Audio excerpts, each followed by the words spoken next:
comme Jésus, nous avons dit chaque caractère mentionné dans l'Écriture. La même histoire est racontée dans l'histoire dans Matthieu 14, dans Marc 6, dans Luc aussi.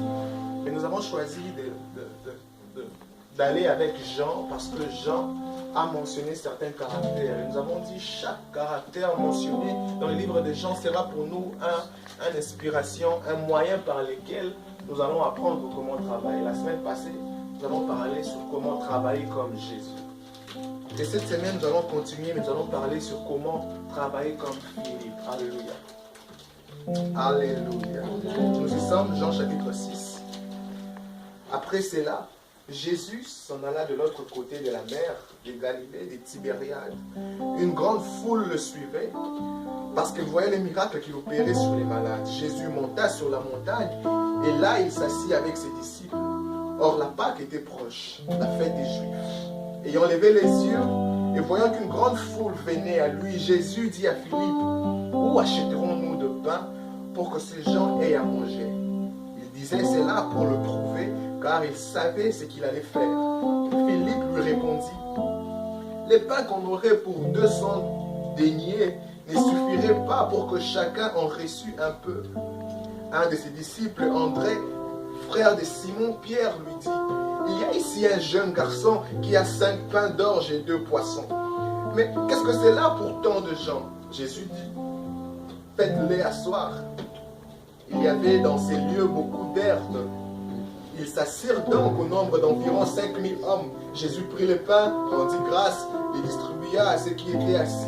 Il leur donna de même des poissons autant qu'ils en voulurent. Lorsqu'ils furent rassasiés, il dit à ses disciples, ramassez les morceaux qui restent afin que rien ne se perde. Alléluia. Nous avons commencé la semaine passée, nous avons parlé sur comment travailler comme Jésus. Nous avons dit celui qui veut travailler comme Jésus doit apprendre à monter. Le verset 3 nous l'avait inspiré. Nous avons dit celui qui veut travailler comme Jésus doit se préparer et se débarrasser des fardeaux inutiles. Nous avons dit celui qui veut travailler comme Jésus doit être le plus léger que possible. Nous avons dit encore celui qui veut travailler comme Jésus doit investir, économiser son énergie pour les batailles les plus importantes de la destinée. Nous avons finalement dit celui qui veut travailler comme Jésus doit élever les regards, doit élever les yeux, élever la vision. Alléluia. Alléluia. Est-ce que vous êtes là? Je sens qu'il y a l'esprit de l'enseignement ici. Quand les gens sont calmes, je sais qu'il y a l'esprit de l'enseignement. Aujourd'hui, nous allons parler sur comment travailler comme Philippe. Est-ce que quelqu'un peut dire avec moi comme Philippe? Comme Philippe. Comme Philippe. Il serait important alors de commencer par savoir qui était Philippe avant de comprendre à travailler comme Philippe. Vous verrez de temps en temps dans les Écritures, la Bible parlait de total 4 Philippe. Il y avait 2 qui étaient frères de Hérode, un qui était d'ailleurs un Hérode lui-même, vous verrez ça dans Luc. Écrivez si vous pouvez écrire Luc chapitre 3, le premier verset, et puis Matthieu 14, le 3e verset. La Bible parle là des 2 Philippe qui étaient heureux dans leur temps. Et ce soir, nous allons parler de Philippe, disciple de Jésus. C'est celui-là que nous allons parler. Celui-là, la Bible parle de lui en disant qu'il était habitant de Bethsaïda, la même ville que André et Jean. Nous verrons cela dans 1 Jean 1, verset 42 à 44. Et il y a un autre Philippe qu'on confond très souvent. Vous verrez ça dans le livre de Actes, chapitre 8. Il s'agit de Philippe l'évangéliste, ou soit Philippe le diacre. Mais ce soir, nous n'allons pas parler de 3 autres Philippe. Nous allons parler de Philippe qui était disciple de Jésus, qui habitait Bethsaïda. Parce que l'histoire qui est mentionnée ici se passe dans la montagne qui était dans les environs de Bethsaïda. Et c'est là que Philippe habitait. Philippe maîtrisait donc le coin. Philippe était un enfant qui a grandi dans les pâturages. Alors vous allez comprendre pourquoi Jésus avait choisi de poser cette question, non pas autre personne, mais Philippe. Parce que Philippe était un garçon qui a grandi dans le secteur, dans le coin. Philippe maîtrisait bien le côté. Et Philippe a rencontré Jésus dans Jean 1, les versets 43. Jean 1, les versets 43. Nous allons ouvrir beaucoup de textes aujourd'hui. Jean 1, les versets 43.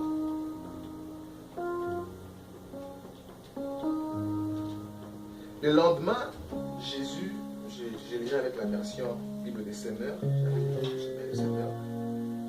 Le lendemain, Jésus décida de retourner en Galilée. Il rencontra Philippe et lui dit, dit, suis-moi. Et verset 44, Philippe était originaire de Bethsaïda, la ville d'André et de Pierre. Alléluia. Jésus est rentré spécifiquement pour rencontrer Philippe. Mais je me pose la question, pourquoi est-ce que Jésus pose tant d'importance à Philippe? Pourquoi est-ce que Jésus, qui était déjà parti, choisit de retourner pour rencontrer un simple homme qu'on appelle Philippe? Nous allons comprendre pourquoi Jésus, à certaines personnes, Jésus choisit de faire une certaine exagération, une certaine exception. Il y a des disciples comme Pierre, qui par exemple sont venus à Jésus parce que quelqu'un d'autre l'a conduit à Jésus. Et très souvent, pour rencontrer Jésus, même dans la vie réelle, nous sommes conduits par quelqu'un d'autre. C'est quelqu'un qui nous conduit à Christ. Mais pour Philippe, la Bible déclare que Jésus lui-même est retourné en Galilée parce qu'il voulait rencontrer Philippe. Vous savez, j'ai compris plus tard que les âmes ont la même valeur, mais n'ont pas la même valeur stratégique. Les premiers mots valeur, les âmes ont la même valeur, c'est le même prix. Dieu a payé le même prix pour toutes les âmes. C'est à cause de ça que toutes les âmes ont la même valeur. Mais toutes les âmes n'ont pas la même valeur stratégique. Pourquoi? On voit après dans le verset suivant, le verset 44, dès que Philippe est gagné, il va gagner quelqu'un d'autre. Le verset 44, la Bible déclare, j'ai compris pourquoi Jésus avait vraiment été intentionnel au fait de rentrer pour aller rechercher Philippe. Le verset 44, Philippe était originaire de Bethsaïda, la ville d'André et de Pierre. Le verset 45, Philippe à son retour alla voir Nathanaël et lui dit, nous avons trouvé celui dont Moïse a parlé dans la loi et que les prophètes ont annoncé. C'est Jésus, le fils de Joseph de la ville de Nazareth. Il y a des gens qui, après avoir reçu Christ, le gardent pour eux-mêmes.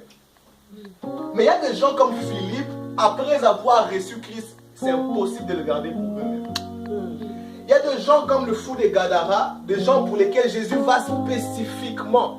Parce que dès que cette personne reçoit Christ, plusieurs d'autres personnes recevront Christ. Amen. Il y a des personnes où Jésus choisit lui-même de s'investir personnellement. C'est comme ça que vous verrez dans la Bible des hommes comme Moïse. Dieu choisit lui-même de lui rencontrer même par un buisson ardent. Vous verrez des hommes comme Saoul. Dieu choisit de lui rencontrer alors qu'il était sur la route vers Damas. Et Dieu choisit des personnes comme ça, des personnes auxquelles il pose des actes intentionnels. Parce que ces personnes, une fois qu'ils ont reçu Christ, une fois qu'ils ont rencontré Christ, une fois qu'il y a eu une rencontre, ces personnes seront efficaces. Qui était donc Philippe? On comprend que Philippe était très influent et intelligent. Parce que quand il vient parler à Nathanaël, il dit, nous avons rencontré, c'est Jésus dont parlent les Écritures. Donc il avait lu, il était au courant de ce que disaient les Écritures. Dont parlent les reçus de Moïse. Ça veut dire qu'il avait fait des recherches, il savait rechercher. Dont parlent les reçus de Moïse. Et il va même plus loin, il dit Jésus de Nazareth. Il va encore les fils de Joseph. On sent que c'était un homme qui était amoureux de recherche. Il aimait faire des recherches, il aimait apprendre, il aimait lire. Et pire encore, il rencontre cette histoire à Nathanaël, un homme incrédule. Une fois qu'on lui parle de ça, Nathanaël dit, est-ce que quelque chose de bon peut sortir de Nazareth? Philippe utilise quand même son éloquence, quand même son côté influent pour faire déplacer un homme incrédule et sceptique comme Nathanaël, de là où il était, juste vers Jésus. Comment il a fait? On sent qu'il avait une carrure de leadership. Il était influent. Voilà pourquoi Jésus a voulu investir en lui. Nathanaël, quand Nathanaël s'approche de Jésus, j'ouvre juste une parenthèse que je vais passer rapidement. La Bible déclare que Jésus lui dit, oh Nathanaël, pendant que tu étais encore sous les manguiers, Amin, sous le figuier, t'avais vu. Quand Jésus les voit d'abord, Jésus les dit, oh, voilà un homme en qui il n'y a ni faute ni fraude. Jésus ne disait pas ça pour l'applaudir. C'était de manière ironique. Parce que l'homme Nathanaël n'était pas juste, pas du tout. Jésus disait ça de manière ironique. Voilà un homme en qui il n'y a ni fraude. Pourquoi? Parce que l'homme était sous les figuiers. Vous vous rappelez dans Genèse chapitre 3, les feuilles de figues, c'était les feuilles dont Adam et Ève se sont utilisées pour se couvrir. Et lorsqu'ils ont péché, ils sont allés se couvrir sous les figuiers. Alors l'image du figuier était l'image de la self-justice, justice personnelle. L'image de vivre selon le moi, le kibongai. Alors Nathanaël vient avec le moi vers Jésus. Et Jésus lui dit, oh, pendant que tu étais encore dans le toit là, je t'avais vu.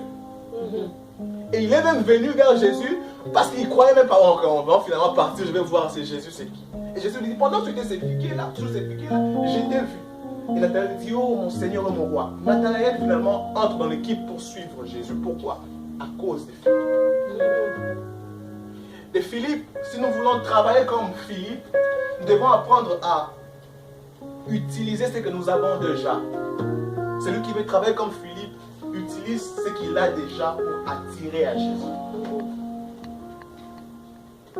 Quelqu'un d'autre peut avoir le langage facile. Quelqu'un d'autre peut avoir un secteur d'études élevées. Quelqu'un d'autre peut avoir des diplômes. Quelqu'un d'autre peut avoir la voix pour chanter. Quelqu'un d'autre peut avoir l'écriture. Quelqu'un d'autre peut être les sports. J'ai suivi Steph Curry qui disait toutes les fois qu'il shoot un 3 points et qu'il réussit, il fait toujours ces gestes-là pour signifier qu'il est chrétien, qu'il veut dire merci à Dieu. Celui qui veut travailler comme Philippe utilise whatever he has, tout ce qu'il a pour conduire à Christ. Il utilise son éloquence, il utilise son swag, fresh for Jesus. Il utilise tout ce qu'il a, son côté influent pour conduire à Christ, pour attirer à Christ, même les plus sceptiques. Même celui qu'on dit non, celui-là vraiment. Mais quand un homme comme Philippe vient, Philippe n'est pas religieux. Philippe, il est content. Il dit non, c'est que j'ai rencontré, you gotta see it. Et puis l'homme se dit, ah, c'est Philippe. Tel que je connais Philippe, un homme de réflexion. Vous allez voir pourquoi Philippe est un homme de réflexion quand nous allons continuer. Un homme assis, un homme cadré.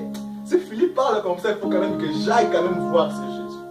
Si Nathanaël, qu'on appelait Bartholoméo plus tard, se décide de faire ces mouvements-là, il a dû sentir que cet homme a quand même rencontré quelque chose. Voilà pourquoi j'encourage les jeunes comme Emma. Tu as les swag, bro. But when people get close to you, they feel that, oh, à part le swag, you got something else. Amen. Tu parles bien, mais à part l'éloquence, you got something. On a besoin de demander, ah, pourquoi? Au travail, on me demandait, attends, qu'est-ce qui te fait sourire d'abord? Toi, pourquoi tu souris toujours? En même temps, tu t'énerves jamais. On dit quelque chose qui doit t'énerver, tu souris. Qu'est-ce que tu souris? Je dis, j'ai pas besoin de raisons pour sourire. Parce que, non, je n'ai pas voulu prêcher. Je dis, je n'ai pas besoin de raisons pour sourire. Moi-même, j'ai créé les raisons pour sourire. Je trouve autour de moi et au-dedans de moi des choses qui me font sourire. Alléluia. Pour travailler comme Philippe, nous devons utiliser ce que nous avons pour attirer, convaincre et influencer les gens à venir vers Jésus. Deuxième point. On va tirer ça dans Jean chapitre 6. Je commence par le verset 5.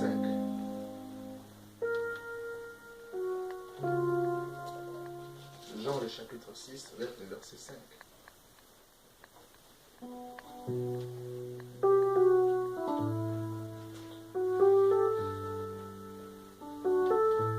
Commençons au verset 6. Commençons carrément au verset 5, s'il vous plaît, pour avoir la compréhension. Jésus regarda autour de lui et vit une foule nombreuse venir à lui. Alors il demanda à Philippe, où pourrons-nous acheter assez de pain pour nourrir tout ce monde? Et verset 6, il ne lui posait cette question que pour voir ce qu'il allait répondre, car en réalité, il savait ce qu'il allait faire. Et verset 7. Rien que pour donner à chacun un petit morceau de pain, il faudrait au moins 200 pièces d'argent, lui répondit Philippe. Pour travailler comme Philippe, il faudrait apprendre à poser les bonnes questions. Pourquoi j'ai dit ça? Parce que ni était la bonne question qui était posée à Philippe, nous ne saurons jamais que Philippe était aussi intelligent.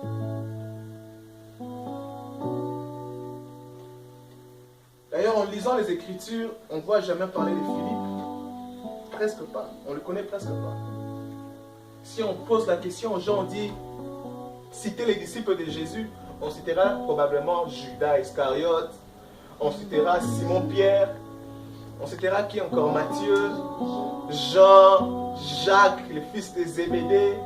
Mais c'est beaucoup plus difficile de voir quelqu'un citer Philippe. Il est déjà peu connu. On ne le connaissait pas.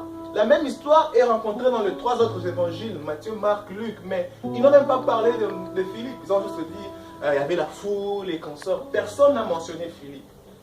Alors, c'est cette question qui a poussé Jean à dire, non, il y avait une intervention de Philippe qui était importante. Alors, vous devriez être au courant de ça. C'est à cause de ça que Jean choisit de mentionner que Jésus pose cette question à Philippe.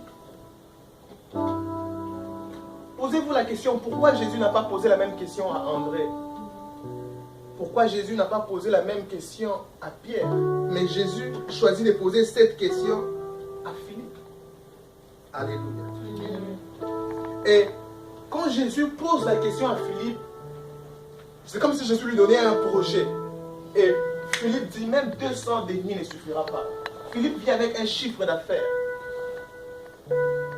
On sent que c'est un homme intelligent. On lui présente un projet, il sort un chiffre d'affaires. Il dit, 200 deniers ne suffira pas.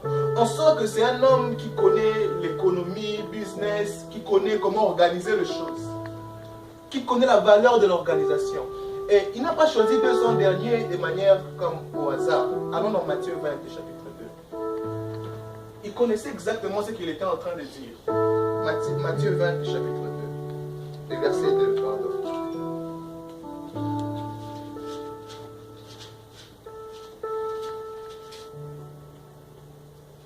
Si quelqu'un là, quelqu'un peut le lire pour nous. Matthieu 20, le verset 2. Il convint avec eux d'un denier par jour, et il les envoya à sa ville. Il sortit vers la 3e heure, et il en vit d'autres qui étaient sur la place sans rien faire. Le verset 4. Lis pour nous seulement le verset 2. Seulement le verset 2. Il convint avec eux d'un denier par jour, et il les envoya à sa ville. Amen. Il convainc pour tout un chacun un denier par jour. Pourquoi? Parce que un denier, c'était un salaire quotidien d'un ouvrier. C'est-à-dire, celui qui va travailler tout le jour reçoit un denier. Maintenant, Philippe dit, même 200 deniers ne suffira pas. C'est-à-dire, si vous voulez faire les maths, 200 deniers équivaut à un salaire de 6 mois et 4 semaines. Quelque chose comme ça. Si vous faisiez 200 divisé par 30, voire même 31, ça va donner 6, quelque chose. Donc, Philippe savait que, même si on prend le salaire d'un homme qui a travaillé pendant 6 mois, on ne saura pas nourrir cette foule. Et vous remarquerez avec moi dans les Écritures que toutes les fois que Jésus posait la question, ce n'était pas parce qu'il avait besoin d'une réponse. Jésus posait la question pour provoquer l'esprit de la révélation dans l'homme. C'est-à-dire quand Jésus te pose une question, il ne veut pas savoir la réponse, mais il veut te pousser dans le trône de la grâce. Il veut te pousser à sortir ce que tu as. Ce jour-là, quand Jésus dit, que dites-vous que je suis dans Matthieu 16, ils ont dit, on dit que vous êtes ici, que vous êtes les nôtres. Que dites-vous à votre tour que je suis? Tout le monde reste calme. Seul Pierre dit, tu es le Messie. Et puis il dit, ouh, la chair et le sang ne t'a pas révélé ces choses. C'est mon Père qui est dans les cieux. Jésus posait cette question pour pousser Pierre à travailler le don qu'il avait en dedans de lui. Et ainsi, Jésus a posé cette question à Philippe pour le pousser à travailler le don qu'il avait en lui. Philippe savait organiser. Philippe savait planifier. Philippe savait réfléchir. Philippe savait approcher les choses de manière avec prudence, avec réflexion. C'est comme ça que Jésus lui présente un projet, lui il en fait une équation. Est-ce que nous savons poser les questions? C'est lui qui sait poser les bonnes questions, ouvre la porte à la révélation. La révélation, vous savez comment les révélations viennent? Les révélations sont des solutions au questionnement. Pourquoi? Comment? Quand? Avec qui? De quelle manière? Où? Pourquoi voulez-vous faire ce que vous voulez faire? Pourquoi? Comment allons-nous faire? C'est la question que Philippe était en train de poser. De quelle manière allons-nous faire? Avec qui allons-nous faire? Où est-ce qu'allons-nous le faire? Vous savez, la plupart des personnes se sont mis dans des dilemmes juste parce qu'ils n'ont pas eu le temps de se questionner suffisamment. Philippe sait mettre l'équation dans tout ce qui vient au devant de lui. Et remarquez quoi? Jésus, dans Matthieu 16, après que Pierre ait dit tu es le Fils de Dieu, dans le même chapitre exactement plus tard, Jésus dit maintenant je dois mourir. Pierre dit non, tu ne vas pas mourir. Et à l'instant même, Jésus le stoppe, dit et arrière de moi Satan. Jésus venait de le glorifier. Maintenant, au même instant, Jésus lui dit si vous lisez même le chapitre, vous verrez Pierre l'avait tiré de côté. Pierre dit Jésus viens, tu es mon petit frère. C'est les choses que tu es en train de dire là, tu commences à exagérer, tu ne vas pas mourir. Maintenant la Bible déclare, Jésus dit non, arrête. Il a donc crié, il rebuke. Mais ici, la Bible ne mentionne pas que Jésus rebuke Philippe.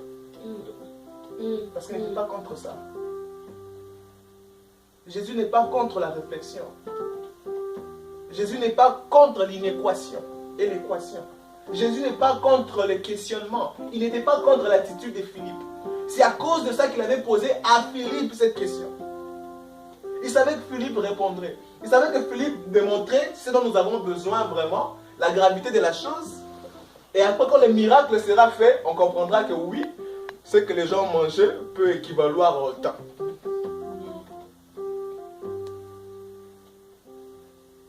Est-ce que nous savons poser les bonnes questions? Si nous devenons attentifs aux détails, c'est alors que nous ferons ce que les autres ne font pas. C'est-à-dire, les gens généralisent tout. Seuls ceux qui tirent attention aux détails. Pourquoi? C'est la chose que Pierre avait. C'est la chose même que les disciples avaient. Après que Jésus ait parlé en parabole, les disciples venaient toujours dire « Ah, maître, que veut dire cette chose-là » N'est pas juste assumer that you have understood, que tu as compris. N'est pas juste assumer que tu comprends. N'est pas juste assumer que tu comprends. Poser les questions les plus détaillées. Pourquoi ton phone sonne seulement quand tu veux commencer à lire la Bible? Pourquoi? Quand tu dis je veux commencer à lire la Bible, c'est en ce moment-là que seulement le SMS là vient. Hey! God have mercy. Pourquoi? Ça active même la sensibilité spirituelle, les bons questionnements. Les hommes prophétiques savent poser les bonnes questions. Et les pasteurs ont l'art de poser les questions. Quand ils parlent avec les gens, vous devez poser les... Parce que quand quelqu'un vient voir un médecin, il dit j'ai mal ici, j'ai mal ici, j'ai mal ici. Et le médecin dit est-ce que ton père aussi a déjà? Est-ce que ta mère aussi a déjà? Alors on peut commencer à comprendre que c'est héréditaire. Est-ce que quelqu'un dans ta famille est déjà passé par ce cycle? Donc par les questionnements, on peut commencer déjà à voir l'histoire de la personne. On peut déjà commencer à savoir comment approcher ces cas ici, juste par les bonnes questions. Mais très souvent, nous manquons ces côtés-là. Les détails, comment, pourquoi. Dieu te dit par exemple de commencer une affaire, whatever. Donnez-moi un exemple, par exemple. Une affaire. La vente de Pondo. Posez-vous la question, pourquoi vous devez vendre le Pondo? À qui devons-nous vendre le Pondo? Comment devons-nous vendre le Pondo? Où devons-nous vendre le Pondo? Quand devons-nous vendre le Pondo? Avec qui devons-nous vendre? Utilisez toutes les possibilités, les questions possibles. Écrivez-le et commencez à répondre à ces questions-là. On appelle ça scientifiquement le brainstorming.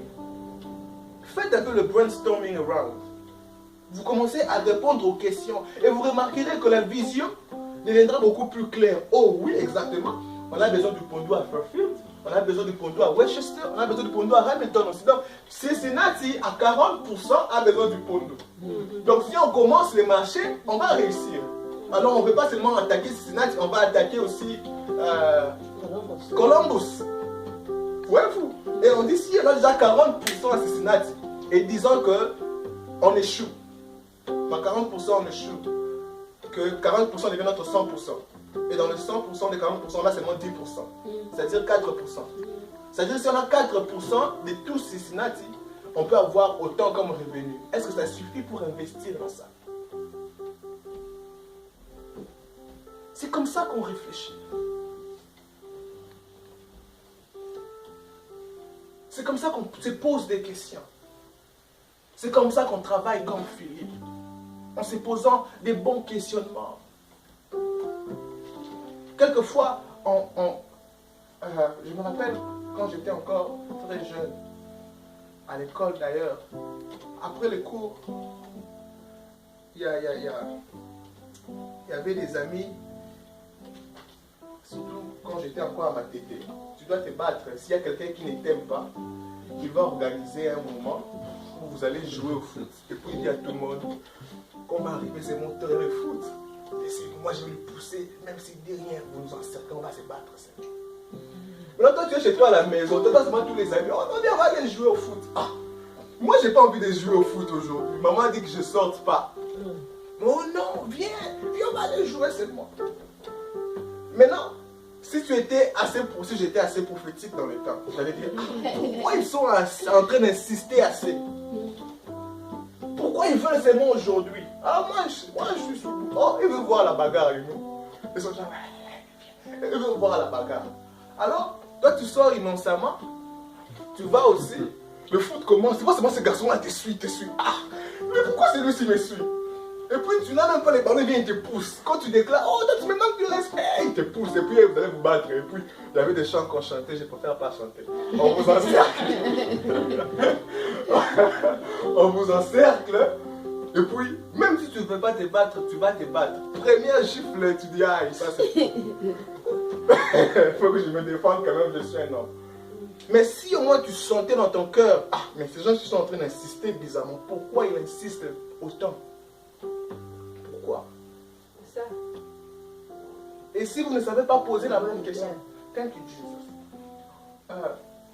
Vous devez vous poser la question, pourquoi Dieu m'a choisi moi? Si vous ne faites pas attention, vous croyez que Dieu vous a choisi parce que vous êtes intelligent aussi, ou bien parce que vous êtes sage, ou bien parce que vous êtes éloquent, ou bien parce que vous avez fait peu d'erreurs. Ce n'est pas à cause de tout ça que Dieu vous a choisi. Vous devez vous poser, Seigneur, pourquoi tu m'as choisi? Alors vous comprendrez comme Paul que Dieu t'a choisi simplement à cause de sa grâce.